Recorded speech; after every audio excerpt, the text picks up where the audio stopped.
राधे राधे। स्वागत है आप सबका मेरे चैनल मेरी आस्था में। आज मैं लेकर आई हूँ श्री गोस्वामी तुलसीदास जी के द्वारा की गई रचना श्री जानकी मंगल। श्री जानकी मंगल में तुलसीदास जी ने भगवान श्री राम और माता सीता के विवाह का बहुत ही सुंदर वर्णन किया है। तो हम प्रारंभ करते हैं। श्री हरि गोस्वामी तुलसीदास जी द्वारा रचित जानकी मंगल सरल भावार्थ सहित है। त्वमेव माता च पिता त्वमेव, त्वमेव बन्धुश्सखा त्वमेव, त्वमेव विद्या द्रविणं त्वमेव, त्वमेव सर्वं मम देव देव। श्री हरि श्री जानकी मंगल। मैं जो हिंदी वाली पंक्तियां हैं इनका पाठ कर रही हूँ। यदि आप चाहते हैं कि ये पंक्तियां जो गोस्वामी तुलसीदास जी की भाषा है इनका भी पाठ करूं तो आप मुझे कमेंट बॉक्स में बता सकते हैं, तो मैं इनका पाठ करके अलग से एक वीडियो बना दूंगी। यदि सारा पाठ करूँगी तो वीडियो बहुत लंबा हो जाएगा। तो हम प्रारंभ करते हैं। मंगल आचरण। गुरु गणपति गणेश जी, शिव जी, पार्वती जी, वाणी के स्वामी बृहस्पति अथवा विष्णु भगवान, शारदा, शेष सुकवि, वेद और सरल मति संत सबको हाथ जोड़कर विनय पूर्वक सिर नवाता हूँ और अपनी बुद्धि के अनुसार श्री रामचंद्र जी और जानकी जी के विवाह उत्सव का गान करता हूँ।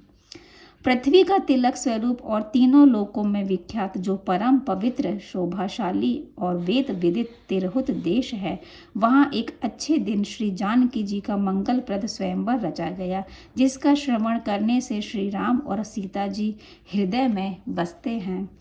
वहाँ तिरहुत देश में जनकपुर नामक एक प्रसिद्ध नगर बसा हुआ था, जिसमें सुखों के समुद्र लक्ष्मी स्वरूपा श्री जानकी जी प्रकट हुई थी। उस नगर में जनक नाम के एक राजा निवास करते थे, जो सारे गुणों की सीमा थे और जिनके समान कोई दूसरा नहीं था। जनक के समान नरपति ना हुआ, ना होगा, ना है, जिनकी पुत्री सर्वमंगलमयी जानकी जी हुई। राजा ने राजकुमारी को वयस्क होते देख अपने गुरु और परिवार के लोगों को बुलाकर सलाह की और शिव धनुष को शर्त के रूप में रखकर स्वयंवर रचा। अर्थात यह शर्त रखकर स्वयंवर रचा कि जो शिवजी का धनुष चढ़ा देगा वही कन्या से विवाह करेगा। राजा ने शिव धनुष चढ़ाने की शर्त रखकर स्वयंवर रचा, जिसकी सजावट अत्यंत सुंदर थी, मानो ब्रह्मा ने अपना संपूर्ण कौशल प्रत्यक्ष करके दिखा दिया। फिर देश देश में समाचार भेजा गया, जिसे सुनकर राजा लोग प्रसन्न हुए और वे सब के सब अपना साज सजाकर जनकपुर में आए। वे सुंदरता, शील, आयु, कुल की बड़ाई, बल और सेना से सुसज्जित होकर चले, मानो इंद्रों का यूथ ही पृथ्वी पर उतरकर जा रहा हो। दैत्य, देवता, राक्षस, किन्नर और नागगण भी स्वयंवर का समाचार सुन राजवेश धारण कर करके प्रसन्न चित्त से चले। कोई चल रहे हैं, कोई मार्ग के बीच में है, कोई नगर में घुस रहे हैं और कोई दौड़कर धनुष को पकड़ते हैं और फिर सिर नीचा करके लज्जित हो बैठ जाते हैं, क्योंकि उनसे धनुष टस से मस नहीं होता। कोई रंगभूमि और नगर की सजावट बड़े चाव से देखते हैं और बड़े भले जान पड़ते हैं। वे अपने मन और नयनों को वहाँ से फेर नहीं पाते। कोई राजा जनक को अतिथियों का सम्मान करते देखकर उनसे ईर्ष्या करते हैं। इस समय बाहर भीतर सर्वत्र इतनी भीड़ हो रही है कि उसका वर्णन करते नहीं बनता। जहाँ तहाँ गान और नगरों का कोलाहल एवं चहल पहल हो रही है। भला जानकी जी के विवाह का आनंद किससे कहा जा सकता है। उसी समय विश्वामित्र जी अयोध्यापुरी गए। महाराज ने उनका बड़ा आदर किया और उन्हें घर ले आए। अपनी प्रिय पाहुने को पाकर राजा दशरथ ने उनकी पूजा करके खूब पहुनाई की और कहा कि हमारे समान किसी ने पुण्य नहीं किया, जिसके प्रभाव से हमें आपका दर्शन हुआ। महाराज ने कहा कि हमारे समान किसी ने पुण्य नहीं किया। यह बात सुनकर मुनि ने प्रसन्न हो महाराज की बड़ाई की। उस समय महाराज और मुनि के मिलन सुख को महाराज और मुनि का मन ही जानता था। प्रेम, भाग्य, सौभाग्य, शील, सुंदरता और बहुत से आभूषणों से भरी हुई रानियां हृदय से आनंदित हो अपने पुत्रों सहित ऋषि के पैरों पर पड़ी हैं। विश्वामित्र जी ने उन्हें आशीर्वाद दिया। इससे वे सब अत्यंत प्रसन्न हुई, मानो उन्होंने नवीन कल्पिताओं को अमृत रस से सींच दिया हो। जिस समय मुनि ने भाइयों के सहित श्री रामचंद्र जी को देखा, तब उनके नेत्रों में जल भर आया, शरीर पुलकित हो गया और मन मोहित हो गया। वे अपने कर कमल से श्री रामचंद्र जी के मस्तक का स्पर्श करते हैं और हर्षित होकर उन्हें हृदय से लगाते हैं। इस समय मुनिवर प्रेम सागर में डूब जाते हैं, उसकी था नहीं पाते। वे आदरपूर्वक उनकी मधुर मनोहर मूर्ति को देख रहे हैं और बार बार महाराज दशरथ के पुण्य की सराहना करते हैं। तब महाराज ने हाथ जोड़कर सुंदर सुहावने शब्दों में कहा, अब आपके पवित्र चरणों को देखकर मैं कृतार्थ हो गया। हे प्रभु, आप पूर्ण काम हैं और चारों फल अर्थ, धर्म, काम, मोक्ष के देने वाले हैं। इसी से हे मुनिनायक, मैं आपसे कोई सेवा पूछते हुए डरता हूँ। कौशिक मुनि ने राजा का वचन सुन उनकी प्रशंसा की और धर्म कथा कहकर जिस काम के लिए गए थे वह कहा। जब मुनीश्वर ने महाराज को अपना कार्य सुनाया, तब महाराज स्नेह और सत्य के बंधन से जड़ीभूत हो गए। उनसे कुछ भी उत्तर देते ना बना। महाराज से उत्तर देते नहीं बनता, यह देखकर वशिष्ठ जी ने अनेक प्रकार से राजा को समझाया। उन्होंने इधर तो विश्वामित्र जी के तप और तेज का वर्णन किया और उधर कुछ श्री रामचंद्र जी का प्रभाव समझाया। गुरु जी के वचन सुनकर महाराज ने धैर्य धारण किया और फिर कौशलेश्वर महाराज दशरथ ने हाथ जोड़कर कहा, प्रभु, आप दया सागर और सारी परिस्थिति से अभिज्ञ हैं, अतः आपके सामने बहुत विनय करना उचित नहीं है। हे नाथ, घर और वन में नगर और नगर वासियों के सहित मेरी और इन बालकों की रक्षा करने वाली तो आपकी कृपा रही है। इस प्रकार महाराज ने मुनि से अनेक प्रकार के दीन वचन कहे और श्री रामचंद्र एवं लक्ष्मी जी को उन्हें सौंपकर उनके चरण कमल पकड़ लिए। माता पिता की आज्ञा पाकर श्री राम और लक्ष्मण जी कमर में तरकश और पीताम्बर तथा हाथों में धनुष और बाण लिए गुरु के चरणों पर गिरे। पूर्ववासी राजा और रानियों ने अपने मन को श्री रामचंद्र जी के साथ कर दिया और कहने लगे, हे रघुनंदन, मुनिवर का कार्य करके कुशल पूर्वक शीघ्र ही लौट आना। वे सब शिव जी को मनाकर राम लक्ष्मण को आशीर्वाद देते हैं कि तुम विजय और यश प्राप्त करो, नहाने में भी तुम्हारा केश ना गिरे, अर्थात तुम्हें किसी भी अवस्था में किसी प्रकार का कष्ट ना हो, और देखो आने में देरी ना करना। उनके चलते समय सकल पुरवासी वियोग से विहल हो गए और छोटे भाई शत्रुघ्न के सहित भरत जी ने श्री रामचंद्र जी के चरणों में प्रणाम किया। तरह तरह के शुभ शकुन होने लगे, मानो उन्होंने भावी मंगल की सूचना दे दी। तब श्री रामचंद्र जी और लक्ष्मण जी ने विश्वामित्र मुनि के साथ प्रस्थान किया। वे क्रमशः श्याम और गौर तथा किशोर अवस्था वाले हैं और दोनों ही मानो मनोहरता के भंडार हैं। ऐसा जान पड़ता है मानो ब्रह्मा जी ने सारी शोभा को बटोर कर ही इन्हें रचा है। ब्रह्मा जी ने इन्हें ऐसा संवार कर रचा है कि मानो इन्हें छोड़कर अब थोड़ी सी भी सुंदरता शेष नहीं रही। 14 भुवन में बहुत विचार पूर्वक देखा, परंतु कहीं भी इनकी उपमा नहीं है। वे ऋषि के साथ मार्ग पर चलते हुए अत्यंत शोभायमान हो रहे हैं। उनकी यह छवि तुलसीदास के हृदय में बस गई है। वे ऐसे जान पड़ते हैं मानो मधु, चैत्र और माधव वैशाख के साथ सूर्यदेव उत्तर दिशा को जा रहे हैं। मार्ग में अनेकों पर्वत, वृक्ष, लता, नदी और तालाब देखते हैं। बालक स्वभाव से दौड़ते हैं तथा पक्षी और मृगों को रोकते हैं और फिर मुनि से डरकर संकुचित हो लौट जाते हैं तथा फल फूल और नए पत्तों को तोड़कर माला बनाते हैं। श्री रामचंद्र जी के आमोद प्रमोद को देखकर कौशिक मुनि के हृदय में प्रेम उमड़ जाता है। मार्ग में मेघ छाह किए जाते हैं और देवता लोग फूल बरसाते जाते हैं। इसी समय श्री रामचंद्र जी ने ताड़का का वध किया। तब मुनिराज ने उन्हें सब प्रकार योग्य जानकर मंत्र और रहस्य सहित शस्त्र विद्या दी। इस प्रकार विप्र भय मोचन श्री रामचंद्र जी मार्ग के लोगों के मन और नेत्रों को सफल करते कौशिक मुनि के आश्रम में गए। वहां राक्षसों के समूह का नाश करके विश्वामित्र जी का यज्ञ पूर्ण करवाया और मुनि समूह को निर्भय किया। भगवान के इस सुयश को सारे संसार ने गाया। फिर ब्राह्मण साधुओं और देवताओं का कार्य मन में रख महामुनि विश्वामित्र जी धनुष यज्ञ के बहाने श्री रामचंद्र जी को लेकर चले। मार्ग में श्री रामचंद्र जी के चरण स्पर्श से गौतम की पत्नी अहिल्या का उद्धार करा, उसे पति लोक को भेज दिया और तत्पश्चात वे महामुनि श्री रामचंद्र जी को जनकपुर ले गए। गाधी सुत श्री विश्वामित्र जी रामचंद्र जी को लेकर गए। वे जनकपुर को देखकर हृदय में अत्यंत प्रसन्न हुए। श्री राम विश्वामित्र जी का आगमन सुन महाराज जनक मंत्री गुरु और ब्राह्मणों को लेकर आगे लेने आए। महाराज ने मुनिवर के चरण पकड़े और उनसे आशीर्वाद पाया। फिर उनका अत्यंत आदर सत्कार किया। श्री रामचंद्र जी को देखकर तो वे अपने मन में मानो 100 गुना ब्रह्म सुख अनुभव कर रहे थे। उस मनोहर मूर्ति को देखकर महाराज जनक के मन में प्रेम उत्पन्न हो गया।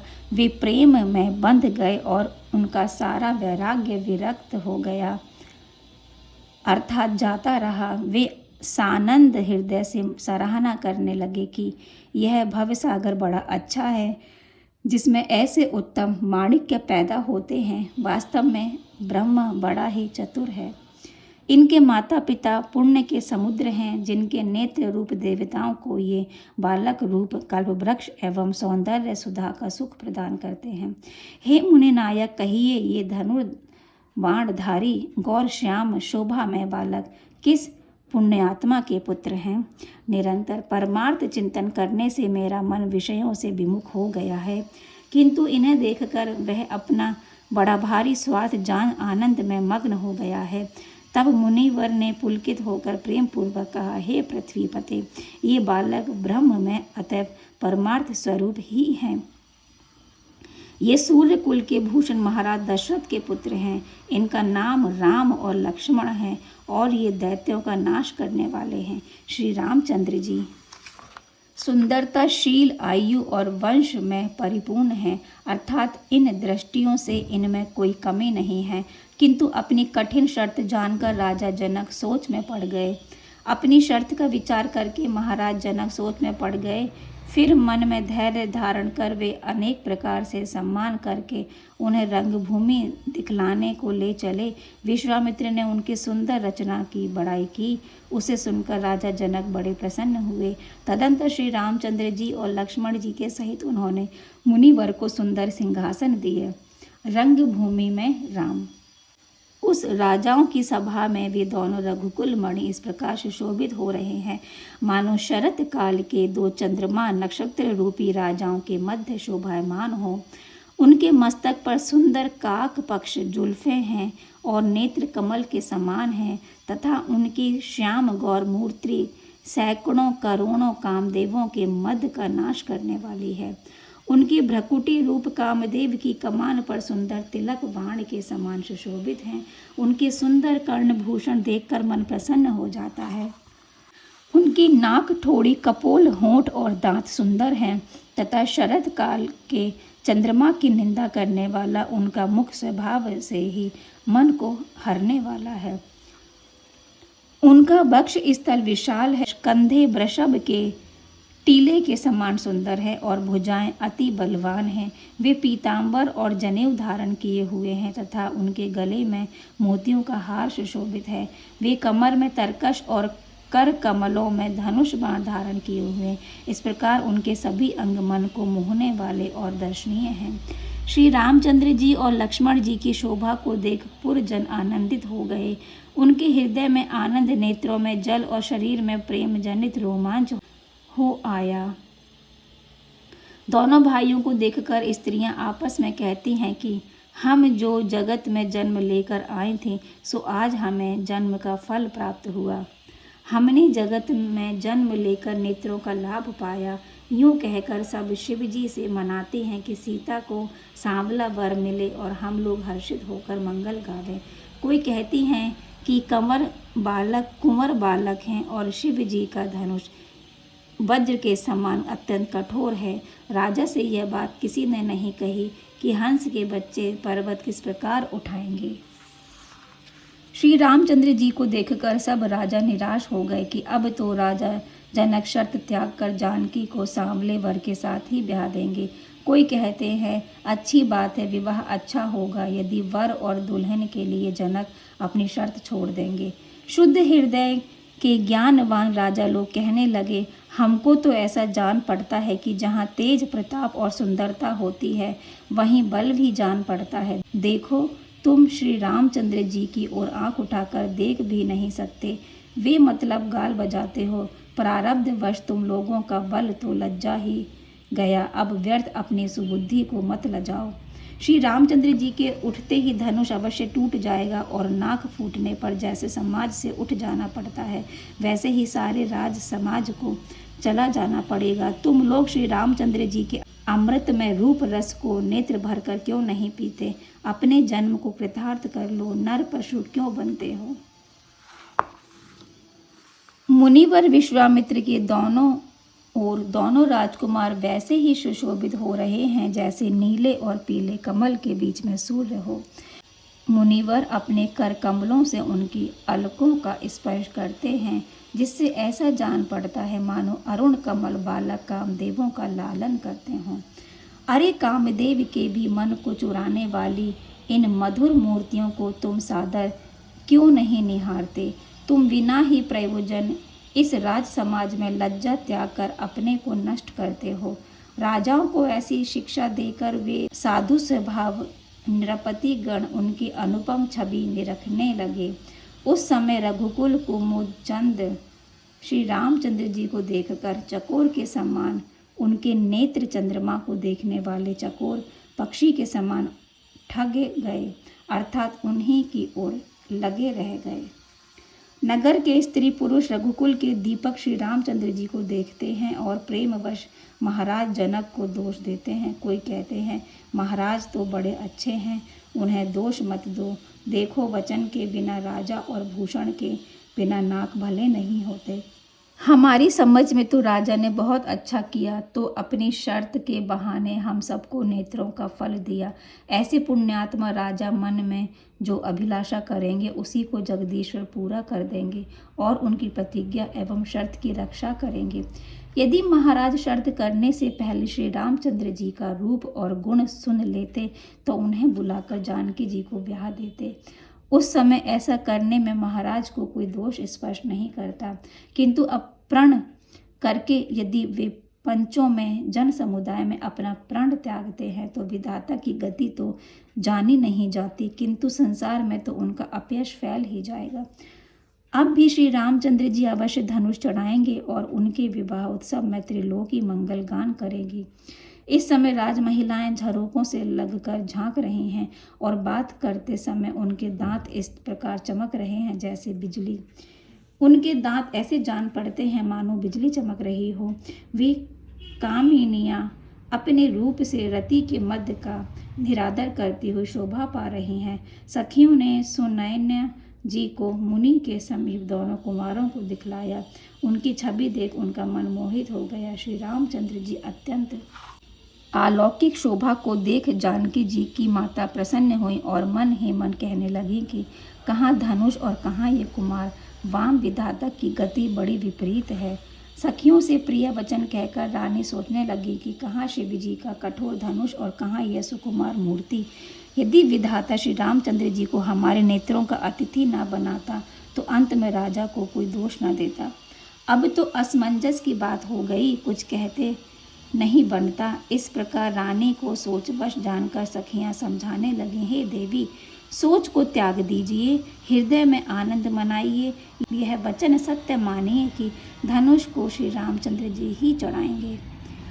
कौशिक मुनि को तीनों काल का ज्ञान करत लगत है, क्या वे बिना किसी बल के इन बालकों को स्वयंवर में लाते? मुनियों की महिमा सुनकर रानी को धैर्य हुआ। तब सखियों ने रानी को सुबाहु का वध करने वाले श्री रामचंद्र जी का यश सुनाया।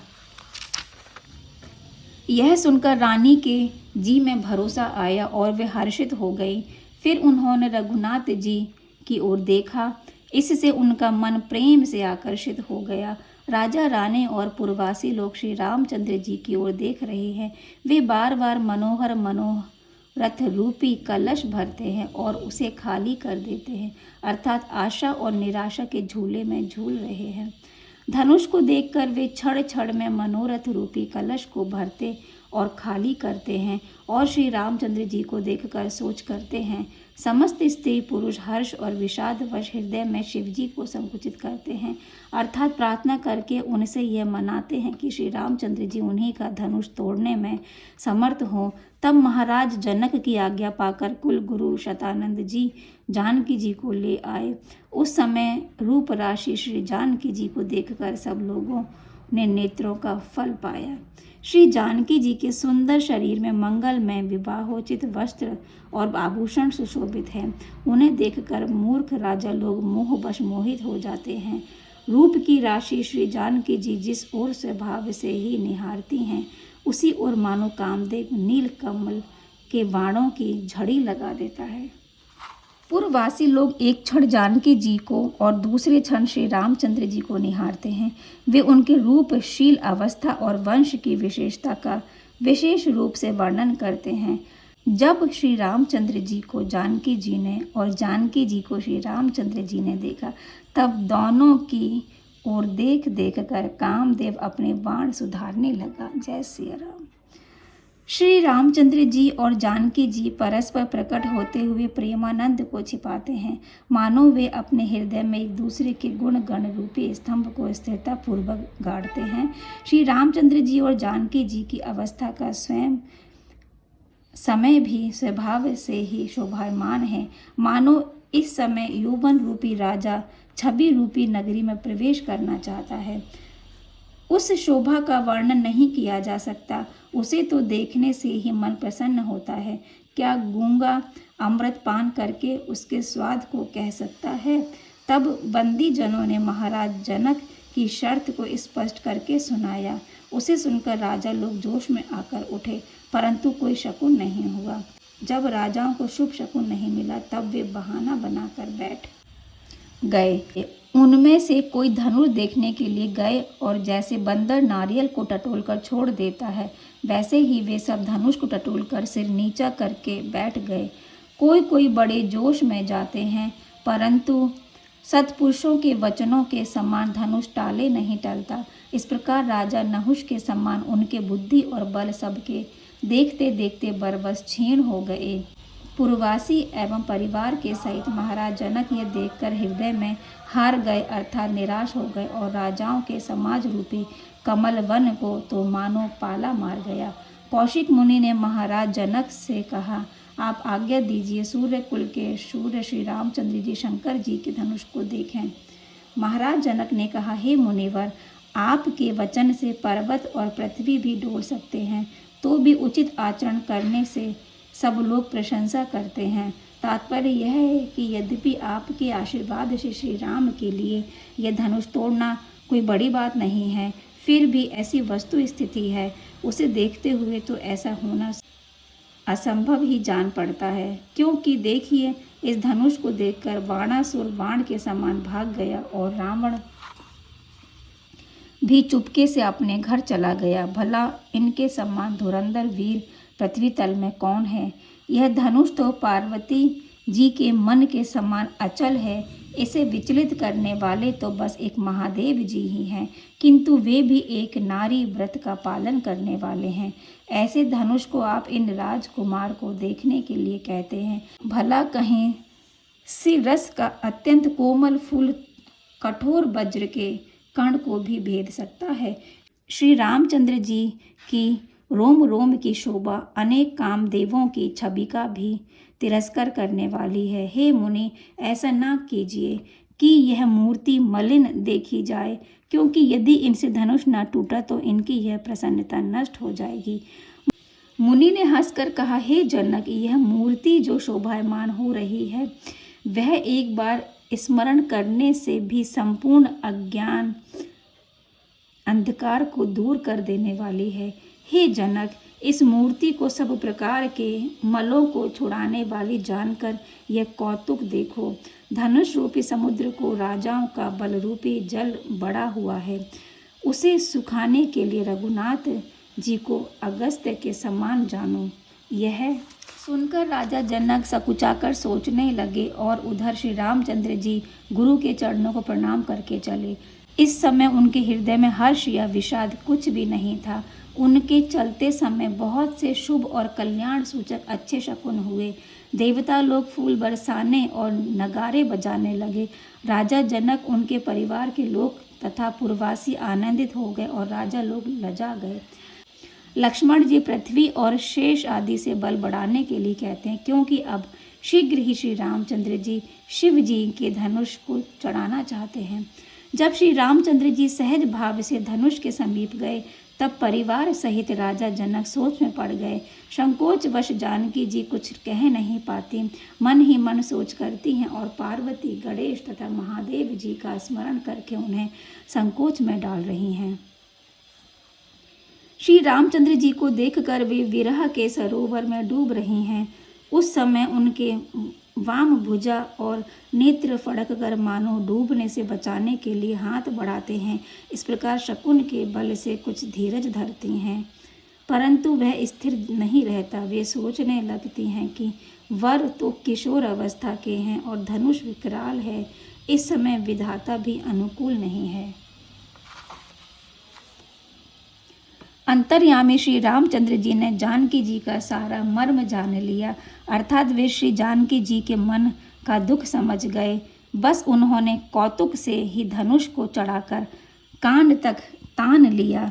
श्री जानकी जी के प्रेम को परख कर श्री रामचंद्र जी ने धनुष को उसी प्रकार तोड़ दिया जैसे कोई सिंह का बच्चा बड़े भारी हाथी को मार डाले। धनुष को जब तोड़ा गया तब उसका ऐसा घोर गर्जन हुआ कि उसे सुनकर पृथ्वी और पर्वत डगमगा गए। श्री रामचंद्र जी के सुयश रूपी बहुत से मोतियों से समस्त भुवन मंडल रूप सुंदर पिटारे भर गए, अर्थात 14 भुवन में उनका सुयश व्याप्त हो गया। इससे मित्र लोग आनंदित हुए और शत्रुओं का मुख रुआंसा हो गया। उस समय की धनुष यज्ञ की छवि को कवि इस प्रकार वर्णन करता है कि प्रातःकाल चकवा चकवी कुमुदिनी और सघन कमल वन से युक्त तालाब की जैसी शोभा होती है, वैसी ही उस यज्ञ की हुई। भाव यह है कि शत्रु लोग तो चकोर और कुमुदिनियों के समान निस्तेज हो गए और सत्पुरुष चकवा चकवी एवं कमल वन के समान प्रफुल्लित हो गए। मनोरथ रूपी सुंदर कल्प वृक्ष को लहलहाते देखकर नगर और आकाश में आनंद पूर्वक मंगल गान और नगारों का शब्द होने लगा। तब पुरोहित शतानंद जी ने समस्त सखियों को गाने की आज्ञा दी और वे गाती हुई श्री जानकी जी को लिवाकर चली। इस प्रकार जानकी जी का मनमाना हो गया।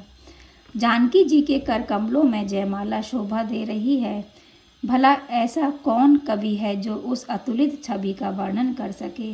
जानकी जी की प्रेम और संकोचवश प्रियतम की ओर देखती हैं, मानो वायु कल्पता को कल्प वृक्ष की ओर घुमा रहा है। जयमाला पहनाते समय उनके सुंदर कर कमल ऐसे सुशोभित जान पड़ते हैं, मानो कमल कामदेव के फंदे में चंद्रमा को फंसाते हुए। श्री राम और जानकी जी की अनुपम शोभा और वह दिन भी अनुपम था। उस समय समाज को देखकर रानियों को क्षण क्षण में आनंद हो रहा था। श्री रामचंद्र जी को माला पहनाकर सखियां जानकी जी को लिवा चलीं। वे ऐसी प्रफुल्लित हो रही हैं जैसे चंद्रमा का उदय होने से कुमुदिनी की कलियां खिल उठती हैं। देवता लोग आनंदित होकर जय जयकार करते हुए फूल बरसाते हैं। उस समय सारे भुवन सुख और स्नेह से भर गए और श्री रामचंद्र जी गुरु के पास गए। श्री रामचंद्र जी गुरु के वहाँ गए। राजा रानी स्त्री पुरुष सब उसी प्रकार आनंद से भर गए, मानो प्यासे हाथी हाथिनियों का झुंड शीतल अमृत सागर में जा गिरा हो। कौशिक मुनि की पूजा और प्रशंसा करके उनकी आज्ञा पा राजा सुखी हुए तथा लग्न लेकर तिलक की सामग्री सजा अपने कुलगुरु शतानंद जी को अयोध्या भेजा। राजा ने गुणी लोगों को बुलाकर मंडप छाने की आज्ञा दी। सुवासिनियाँ सुहागिनी लड़कियाँ गीत गाने लगीं और बधावा बजने लगे। श्री रामचंद्र जी और जानकी जी के लिए वे गौरी और गणेश जी की पूजा करती हैं। इस प्रकार सभी परिवार के लोगों एवं पुरजनों के सहित राजा को परम आनंद हो रहा है। पहले हरिद्रा वंदन करके अर्थात हल्दी चढ़ाकर मंगल गान करते हैं और कुल की रीति करके कलश स्थापना कर तेल चढ़ाते हैं। विवाह की तैयारी। इधर मुनि शतानंद ने अयोध्या पहुंचकर सरयू में स्नान किया और 100 करोड़ नाम जपने का फल पाया। शतानंद मुनि का आगमन सुनकर महाराज दशरथ आगे आए और पूजा करके उनका सम्मान किया। फिर मुनि ने कुशल सुनाकर उन्हें लग्न पत्रिका दी। इससे राजा दशरथ बहुत हर्षित हुए। इस समाचार को सुनकर नगर में बड़ा आनंद हुआ और बधावे बजने लगे। सब और विवाहार्थ मंगल कलश सजाए जाने लगे और जहाँ तहाँ वितान चांदनियाँ ताने गए। महाराज दशरथ अन्य सब कामों को छोड़कर बारात का सामान सजाने लगे और बारात बनाकर गणेश जी का पूजन करके चल पड़े। ढोल और नगारे बज रहे हैं और शुभ शकुन हो रहे हैं। इस प्रकार जानकी जी का नैहर जनकौर जनकपुर समीप आ गया है। बारात नगर के समीप पहुंच गई। तब सब लोग प्रसन्न होकर अगवानी लेने स्वागत करने गए। सब एक दूसरे को देखते और मिलते हैं तथा आप्त काम होकर बड़ा प्रेम मानते हैं। नगर में बड़ा आनंद कौतुक खेल और कोलाहल हल्ला हो रहा है, उसका वर्णन कहाँ हो सकता है। फिर बारात को ले जाकर जहाँ सब प्रकार का नित्य नूतन शुभिता था वहाँ जनवासा दिया बारात को ठहराया गया। कौशिक मुनि श्री रामचंद्र जी और लक्ष्मण जी को साथ लिए जनवासे में गए और बारात को देखकर अति आनंदित हुए। उनका हृदय प्रेम से प्रफुल्लित था। महाराज ने श्री राम और लक्ष्मण को हृदय से लगाकर गोद में बिठा लिया। उस समय उन्हें अत्यंत आनंद हुआ। उस अनुपम आनंद को सैकड़ों शेष भी वर्णन नहीं कर सकते। महाराज दशरथ ने कौशिक मुनि की पूजा करके ब्राह्मणों को दान दिए और श्री रामचंद्र जी के कल्याण के लिए सब प्रकार के मांगलिक कृत्य किए। जो संसार के नेत्र रूपी कमलों को विकसित करने वाले सूर्य के समान हैं, वे भूषणों के भूषण श्री रामचंद्र जी विवाह के आभूषणों से भूषित हैं। वे बारात के मध्य में अत्यंत प्रसन्न चित्त से सुशोभित हैं। ऐसा जान पड़ता है मानो कामदेव के बाग में कल वृक्ष फूला हुआ हो। महाराज जनक ने अनेक प्रकार के बहुत से उपहार भेजे जिन्हें देखकर देवता ईर्ष्या करते हैं और बारातियों को भी बड़ा आनंद होता है। राम विवाह। वशिष्ठ जी और शतानंद जी दोनों कुल गुरुओं ने वेद विहित कुल रीति संपन्न की तथा महाराज जनक ने प्रमुदित मन से बारात को बुला भेजा। तब शतानंद मुनि ने जनवासे में जाकर अयोध्यापति महाराज दशरथ से कहा, पधारिए। और वे गुरु वशिष्ठ गौरी शिव जी और गणेश जी को स्मरण कर चले। महाराज दशरथ गुरु आदि को स्मरण कर चले। देवता लोग फूल बरसाने लगे और अनेक प्रकार के पांवड़े पड़ने लगे। महाराज जनक ने सब प्रकार से सम्मानित कर श्री दशरथ जी को अपने प्रेम से कृतज्ञ बना लिया। सब गुणों में तुल्य दोनों समधियों ने परस्पर मिलते समय अत्यंत आनंद प्राप्त किया। उन्हें देखकर देवता, मनुष्य और मुनिजन धन्य धन्य कहते हैं और जय जयकार कर रहे हैं। तीनों लोकों को देखते हैं परंतु कहीं कोई उपमा नहीं मिलती। बस महाराज दशरथ और जनक के समान तो जनक और दशरथ दो ही हैं। रनिवास में बड़ा आनंद है। सब लोग श्रेष्ठ मंगल साज सजा रहे हैं और कोकिल बैनी कामिनियाँ परिहास करती हुई गान कर रही हैं।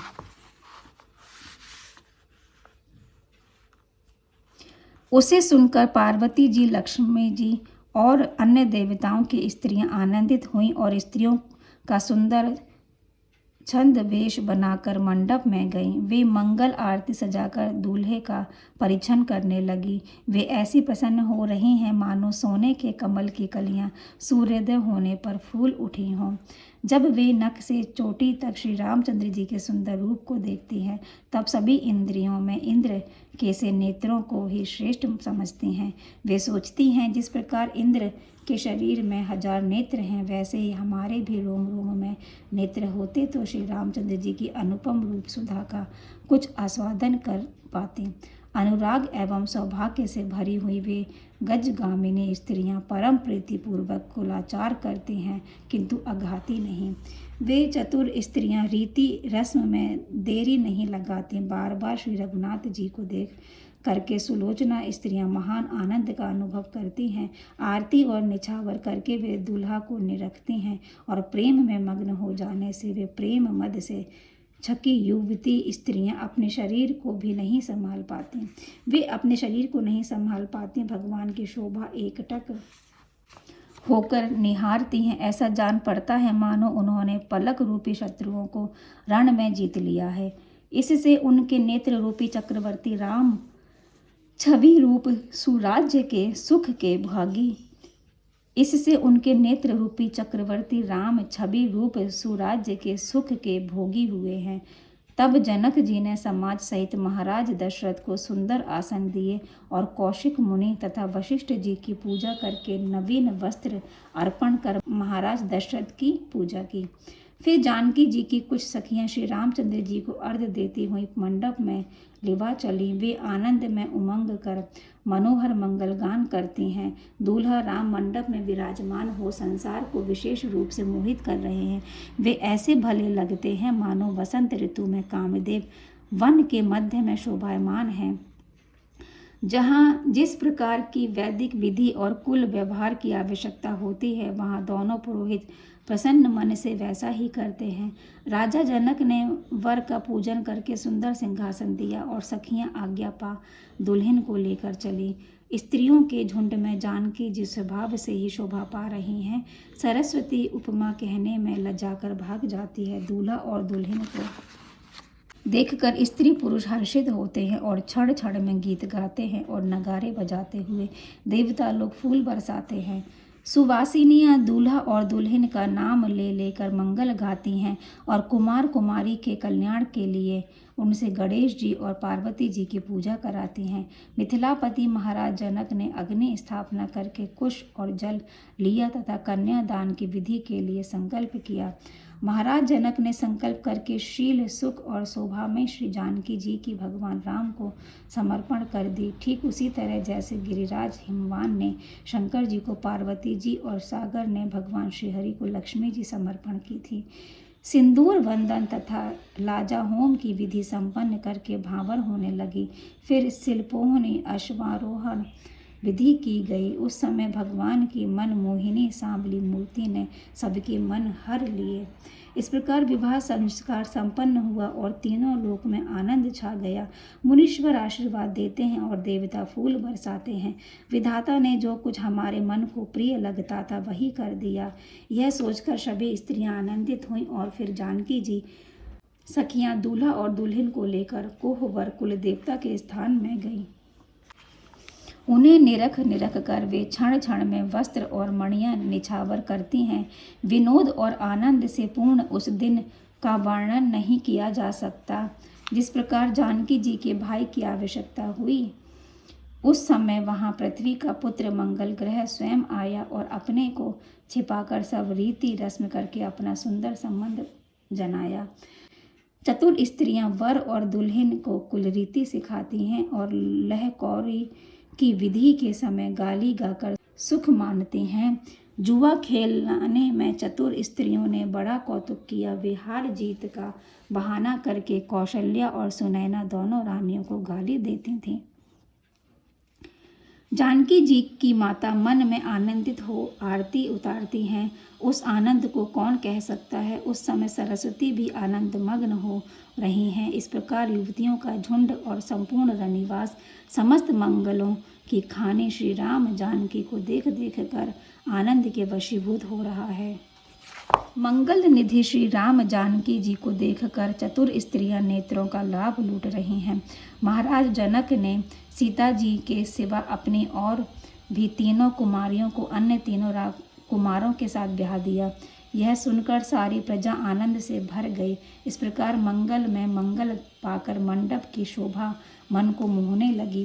तीनों जोड़ियों के साथ वह ऐसा लगता था मानो कामधेनु चंद्रमा और चिंतामणि के सहित कल्पवृक्ष शोभित हो।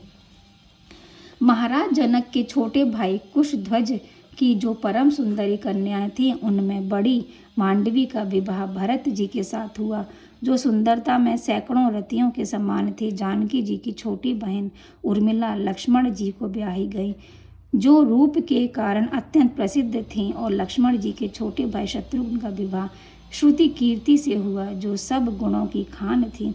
श्री रामचंद्र जी के विवाह के समान ही अन्य तीनों विवाह भी हुए। इस प्रकार विधाता ने सभी को जीवन का फल और नेत्रों का फल दिया। दासी दास, घोड़े, हाथी, सोना, वस्त्र और मणि इत्यादि अनेक प्रकार का दहेज दिया गया, जिसका वर्णन नहीं किया जा सकता। दान, आदर, सत्कार और परले सिरके के प्रेम द्वारा महाराज जनक ने सबको परितृप्त कर दिया और सारी बारात के सहित समधि दशरथ जी को विनय पूर्वक अपने वशीभूत कर लिया। फिर महाराज संग में पुत्र और पुत्र वधुओं को लेकर जनवासे में गए। ऐसा लगता था मानो उन्होंने चारों साधनों के सहित चारों फल अर्थ, धर्म, काम, मोक्ष प्राप्त कर लिए हैं। तरह तरह से भक्ष्य, भोजन, चौशलेहा, चारों प्रकार का भोजन बनाया गया। बारातियों के सहित महाराज दशरथ भोजन करने लगे। सुंदरी स्त्रियां दोनों ओर के नाम ले लेकर गालियां गाने लगीं। भोजन करते समय उनके हृदय में आनंद की बाढ़ आ गई। इससे वह रात्रि बड़ी ही सुहावनी जान पड़ती थी। वह रात्रि बड़ी सुहावनी हो गई। स्त्रियां मधुर गान करती थीं, अच्छे अच्छे बाजे बज रहे थे। इस प्रकार भोजन पान से निवृत्त हो महाराज आनंद प्राप्त कर जनवासे को चले। नट भाट, मागध, सूत और याचक गण महाराज के सुयश और प्रताप का वर्णन कर रहे थे, और ब्राह्मण वृंद को आनंद पूर्वक मणि और हाथी आदि देते देते उनका मन हटता न था, अर्थात बराबर देते ही रहने की इच्छा होती थी। बारात की विदाई। महाराज जनक ने विनती कर करके कुछ दिन बारातियों को रोक कर रखा और उनकी असंख्य प्रकार से पहुनाई की। महाराज की रानियों ने जब सुना कि प्रातःकाल बारात चली जाएगी, तब भावी वियोग की चिंता से उन्हें नींद न पड़ी और सारी रात बीत गई। नगर में खलबली मच गई। समस्त स्त्री पुरुष विधाता से यही मनाते थे कि श्री रामचंद्र जी बार बार ससुराल आया करें। महाराज जनक ने बारात के चलने का सारा साज सजाया और फिर भाइयों के सहित श्री रामचंद्र जी राजमहल में गए। सासुएं आरती उतार कर निछावर करती हैं और उनकी सांवली मूर्ति को देख देख कर हृदय में आनंदित होती हैं। तब श्री रामचंद्र जी ने उन सब से विदा मांगी। यह सुनकर वे सब करुणा शोक से भर गईं और संकोच छोड़कर प्रेम पूर्वक उनके चरणों पर गिर गईं।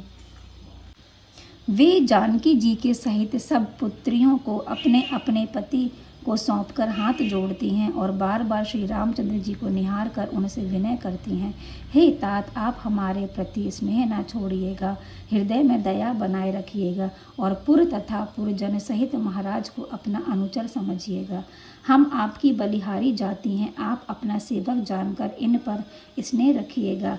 यूँ कहकर रानियां दीन वचन सुनाती हैं और अत्यंत प्रेम से चारों बालिकाओं को बार बार हृदय से लगाती हैं।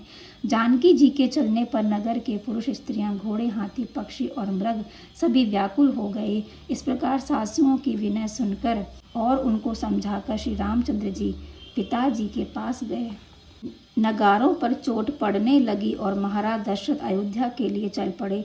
देवगण फूल बरसाते हैं और अच्छे अच्छे शुभ सूचक सगुन होते हैं। जनक जी ने जानकी जी से मिलकर उन्हें शिक्षा दी और मंत्री, गुरु तथा भाई के सहित उन्हें पहुंचाने लगे। महाराज दशरथ ने प्रेम से पुलकित होकर कहा, राजन, अब आप लौट जाइए। फिर समस्त गुणों के पात्र दोनों महाराज परस्पर विनय करने लगे। महाराज जनक ने हाथ जोड़कर कहा, आपने मुझे अपना लिया है। रघुकुल तिलक, आप सदा ही उजड़ों को बसाने वाले हैं। मैंने आपको बुला भेजा, मेरे इस व्यवहार से बुरा ना मानिएगा। प्रभु आपकी ही कृपा से आपका सुयश जानकर मैंने सब प्रकार का सुख पाया है। फिर महाराज ने वशिष्ठ आदि मुनियों की वंदना करके श्री विश्वामित्र जी के चरण पकड़कर अत्यंत विनती की। महाराज जनक फिर भाइयों के साथ श्री रामचंद्र जी से विनय करने लगे। आनंद से उनका कंठ भर आया, नेत्रों में जल उमड़ आया और हृदय में धीरज धरकर कहने लगे, हे कृपा सिंधु, हे सुख सागर, हे सुजान शिरोमणि, हे तात, समय समय पर आप हमारी याद करते रहिएगा, हमारे प्रति स्नेह ना छोड़िएगा। इस विनय को सुनकर श्री रामचंद्र जी ने बहुत विनती की और महाराज जनक सबसे प्रेम सहित मिल भेंट कर तथा मन में धीरज धारण कर लौट आए। उस अवसर के विषय में कुछ कहते नहीं बनता, संपूर्ण लोग करुणा शोक से भर गए। तब कौशलपति महाराज दशरथ ने प्रस्थान किया और आनंद पूर्वक नगारे बजने लगे। मार्ग में भृगुनाथ परशुराम जी हाथ में फरसा लिए मिले। वे आंख दिखाकर तीव्र क्रोध की मुद्रा धारण किए डांटने लगे, किंतु श्री रामचंद्र जी ने परशुराम जी को संतुष्ट किया और वे रोष एवं अमर्ष को त्याग कर भगवान को धनुष सौंप अपने नेत्रों को सुफल करके चले गए। श्री रामचंद्र जी के बाहुबल को देखकर बारातियों को बड़ा हर्ष हुआ और विधाता को सब प्रकार सम्मुख अर्थात अनुकूल जानकर महाराज दशरथ प्रसन्न हुए। अयोध्या में आनंद। इस प्रकार सब पुत्रों का ब्याह करके उन्होंने समस्त संसार में अपने सुयश का विस्तार किया और फिर रास्ते में लोगों को सुख देते हुए अवधपति दशरथ जी अपनी राजधानी को लौट आए। सुंदर मंगल में शकुन हो रहे हैं, देवता फूल बरसाते हैं, नगर में कोलाहल हो गया, समस्त स्त्री पुरुष आनंदित हो रहे हैं।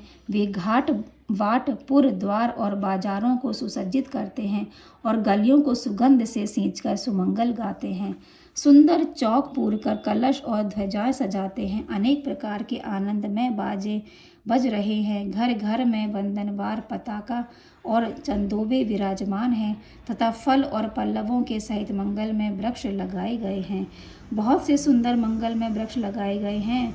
मृग शावक के से नेत्रों वाली समस्त स्त्रियां थालों में दही दूब अक्षत और गोरोचन भरकर आरती सजाती हैं तथा कौशल्या सुमित्रा आदि संपूर्ण राज महिषियां मन में अत्यंत आनंदित हैं। मतवाले हाथियों की सी चाल से चलने वाली वे महारानियां सब सामग्री सजाकर श्री रामचंद्र जी का परीक्षण करने चली। माताएं वधुओं के सहित चारों पुत्रों को निहारती हैं और प्रसन्न होकर बारंबार उनकी आरती उतारती हैं। वे क्षण क्षण में मंगल और आनंद से भरकर उनकी निछावर करती हैं और दूल्हा दुल्हनों को देखकर प्रेम के समुद्र में डूब गई हैं। वे पावड़े बिछाती हैं और अर्घ देती हुई उन्हें आदरपूर्वक लिवा चली। उस समय समस्त लोकों में तथा पृथ्वी एवं आकाश में आनंद उमड़ चला। स्त्रियां ओहार अर्थात पर्दा उठाकर दुल्हनियों को देखती हैं और नेत्रों का लाभ पाकर जन्म को सफल समझती हैं। उन्हें सम्मान पूर्वक राजमहल में लाकर सब प्रकार के मंगल कृत्य किए और ब्राह्मणों को वस्त्र सोना मणि और गोवें दान की, याचकों को मनमाना दान देकर निहाल कर दिया। वे जहाँ तहाँ आशीर्वाद देते हैं और श्री रामचंद्र जी की उन्नति के लिए देवता और पितृगण सभी का पूजन किया गया।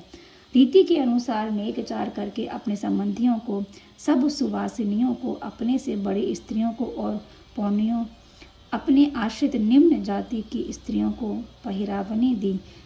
वे सब वर दुल्हनों की चारों जोड़ियों को आशीर्वाद देती हुई निकलती हैं और मन में ऐसे प्रसन्न होती हैं जैसे चंद्रमा के उदय होने पर कुमुदिनियां आनंद से खिल उठती हैं। जैसे चंद्रमा को देखकर कुमुदिनियां खिल उठती हैं, वैसे ही सब स्त्रियां आनंदित हैं। उस समय अयोध्या सुखी और शोभामय हो रही है। इस प्रकार श्री रामचंद्र जी के विवाह की सुंदर नवीन कीर्ति को कवि लोग गाते हैं। जो लोग भगवान के यज्ञोपवीत और श्री सीताराम के विवाह संबंधी मंगल का गान करते हैं, गोस्वामी तुलसीदास जी कहते हैं, वे स्त्री पुरुष दिनों दिन सब प्रकार का कल्याण प्राप्त करते हैं। जय सिया राम। इस प्रकार से श्री सीताराम जी के विवाह का शुभ गान संपूर्ण सफल होता है। इस प्रकार से हमारा ये श्री सीताराम जी का विवाह गान सफल संपूर्ण होता है। जैसे कि मैं हमेशा अपनी वीडियोस में कहती हूँ कि भगवान की कथाएं, भगवान का नाम लेने से हमारा मन वचन शुद्ध होता है, इसलिए हम सभी को इन कथाओं का पाठ अवश्य करना चाहिए। यदि हमारे पास पाठ करने का समय नहीं है तो हमें इनका श्रवण ही कर लेना चाहिए।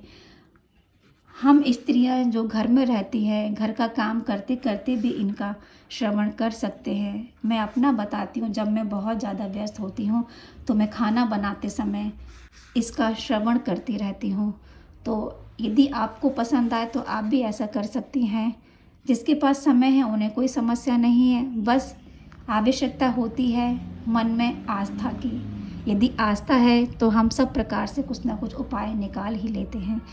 तो इसी के साथ में मैं वीडियो को विराम देती हूँ। मिलती हूँ आपसे अगली वीडियो में एक नए पाठ के साथ में। तब तक के लिए आप सबको मेरी राधे राधे।